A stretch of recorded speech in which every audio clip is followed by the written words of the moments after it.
नमस्कार दोस्तों, स्वागत है आपका इन्फिनिटी नॉलेज में। तो दोस्तों, ये बात आप सभी काफी अच्छे से जानते हैं कि फिलीपींस भारत से ब्रह्मोस मिसाइल खरीदना चाहता है और इस बात को लेकर भारत और फिलीपींस के बीच पिछले बहुत से दिनों से बातचीत चल रही थी और आज जाकर ये डील फिलीपींस की तरफ से पूरी तरीके से फाइनलाइज हो चुकी है। दोस्तों, इस वीडियो में हम यही डिस्कस करने वाले हैं कि ये डील कितने में हुई है और साथ साथ मैं आपको ये भी बताऊंगा कि चाइना का इस पर क्या इम्पैक्ट पड़ने वाला है। तो दोस्तों, ये बात आप सभी काफी अच्छे से जानते हैं कि ब्रह्मोस को दुनिया की नंबर 1 क्रूज मिसाइल कहा जाता है और फिलहाल के टाइम में भारत के पास ब्रह्मोस के 3 वेरिएंट हैं। इनका इस्तेमाल जल, थल और वायु से किया जा सकता है। दोस्तों, भारत और फिलीपींस के बीच ये डील $374 मिलियन में फाइनल हुई है और इस डील के तहत भारत की तरफ से फिलीपींस को $100 मिलियन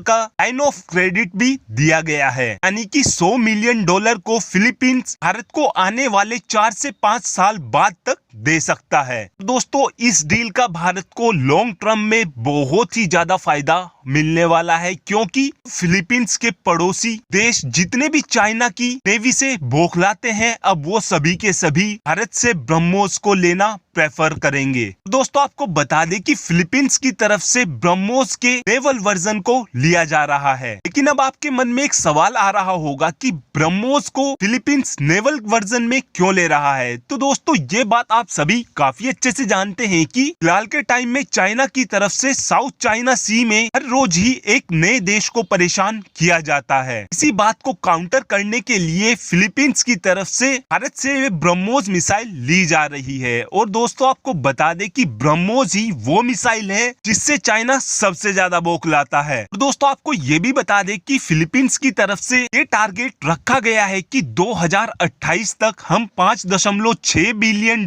के हथियार खरीदने वाले हैं, जिसमें से $2.6 बिलियन तो फिलीपींस अपनी एयरफोर्स के लिए इस्तेमाल करने वाला है। साथ साथ नेवी के लिए $1.4 बिलियन फिलीपींस की तरफ से खर्च किया जाना है, जिसमें से $400 मिलियन के करीब तो फिलीपींस भारत से ब्रह्मोस लेने में खर्च करने वाला है और करीब $890 मिलियन फिलीपींस की तरफ से अपनी थल सेना के लिए इस्तेमाल किया जाएगा। और दोस्तों, इस डील की वजह से इस बात के चांसेस भी बढ़ जाते हैं कि आने वाले कुछ सालों के अंदर फिलीपींस भारत से भारतीय तेजस को भी खरीद सकता है। दोस्तों, एक बात आप सभी काफी अच्छे से जानते होंगे कि फिलहाल के टाइम में वियतनाम भी भारत से ब्रह्मोस मिसाइल खरीदना चाहता है और दोस्तों, अगर वियतनाम की तरफ से भी ब्रह्मोस मिसाइल को खरीद लिया गया तो फिर साउथ चाइना सी में चाइना की दादागिरी पूरी तरीके से खत्म हो जाएगी। दोस्तों, ब्रह्मोस मिसाइल का जो सबसे स्पेशल फीचर है वो यह है कि इस मिसाइल को अगर आपने एक बार फायर कर दिया तो उसके बाद दुश्मन देश का बच पाना लगभग असंभव होता है, क्योंकि जिस मिसाइल से आप दुश्मन देश को टारगेट करने वाले हैं वो ब्रह्मोस मिसाइल होगी। ब्रह्मोस मिसाइल जैसे ही फायर की जाती है तो शुरुआत से लेकर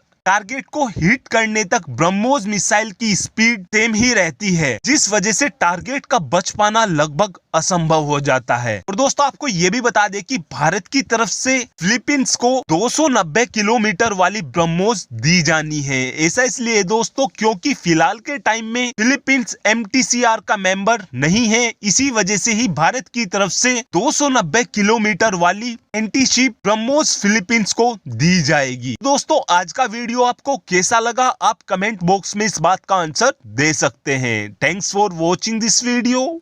हैव अ गुड डे।